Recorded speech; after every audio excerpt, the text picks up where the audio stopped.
Hi everyone, welcome back to my channel. Today what I want to share with you is a real time-saving tool in preparing your painting surface, and that is Spray Gesso. Whether you paint in acrylics or oils, Spray Gesso is the perfect product to use if you want a super smooth painting surface with no brush strokes.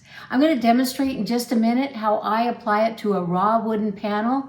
It also works well on canvas boards, and believe it or not, Masonite, illustration board, mat board, metal, cloth, and plaster. So you can see why this might be something that you want in your art making tool chest. And I will leave a link below this video so that you can check this out.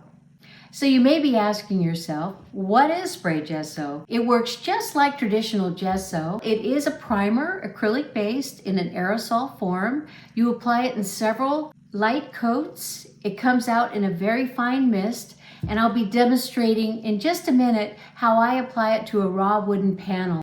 And because it comes out in a fine mist and eliminates all the brush strokes, it's perfect for artists that like to work with fine detail or realistic work, or you just don't want any brush strokes on your painting surface.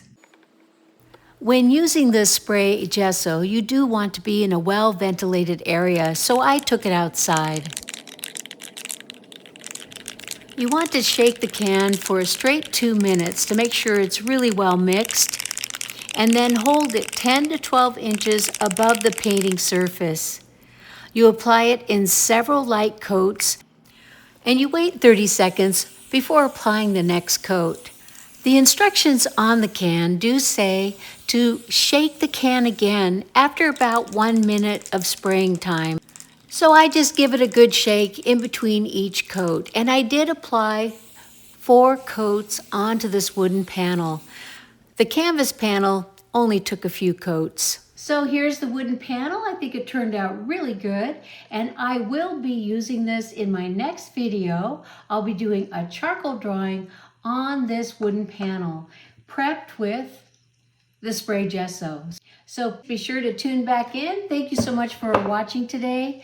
I hope you'll subscribe to my channel, give it a thumbs up, and if you'd like, leave a comment below and I will get back to you. I love hearing from you, and thank you so much for joining me today, and I'll see you back here really soon. Bye.